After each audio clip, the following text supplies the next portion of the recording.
बिस्मिल्लाहिर्रहमानिर्रहीम, अस्सलाम वालेकुम वरहमतुल्लाहि वबरकातुहू। तो आज के एक शॉर्ट वीडियो में, बिल्कुल शॉर्ट वीडियो जिसको मैं 1 मिनट के अंदर अंदर ही आपके साथ डिस्कस करना चाहता हूँ, वो है इस बीम के अंदर क्या फ़र्क है।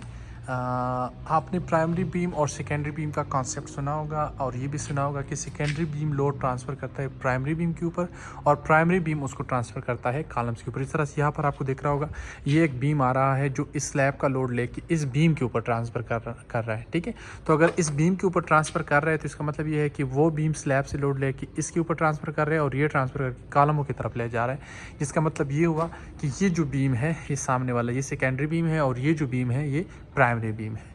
तो हमेशा प्राइमरी बीम जो है, अब ये प्राइमरी बीम यहाँ से भी लोड ले रहा है, कुछ उस स्लैब से भी लोड ले रहा है, तो ये ऑटोमेटिक बात है कि जो इस बीम का स्ट्रेंथ होगा वो उससे ज़्यादा होना चाहिए। कभी कभी हमसे डायमेंशंस के अंदर गलती हो जाती है डिज़ाइन के वक्त, और जिस तरह से यहाँ पर हुई, आपको यहाँ पर दिख रहा होगा कि जो सेकेंडरी बीम है उसका डायमेंशन प्राइमरी बीम से ज़्यादा है, जिसमें यह गलती आपको नज़र आ रही होगी। तो ये एक मिस्टेक है जो कि कंस्ट्रक्शन साइट पे हुई है, कीपिंग इन माइंड जो बेसिक डिज़ाइन मेथडोलॉजी है वो जहन में ना रखने की वजह से कि प्राइमरी बीम का साइज़ हमेशा सेकेंडरी बीम से बड़ा होता है या उसके बराबर होता है। कभी भी ऐसा नहीं हो सकता कि सेकेंडरी बीम का साइज़ प्राइमरी बीम से बड़ा हो जाए, जिस तरह से यहाँ पर हुआ है। तो ये एक मिस्टेक है जो कि डिज़ाइन के वक्त हुआ है या ड्राफ्टिंग के वक्त हुआ है और फिर एग्जीक्यूशन के वक्त इसको मद्देनज़र नहीं रखा गया है।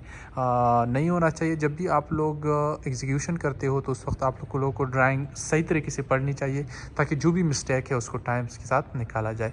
और ये mistake primary beam and secondary beam के साइज़ के बीच में है कि प्राइमरी बीम का साइज़ हमेशा सेकेंडरी बीम से कम या उसके बराबर होता है।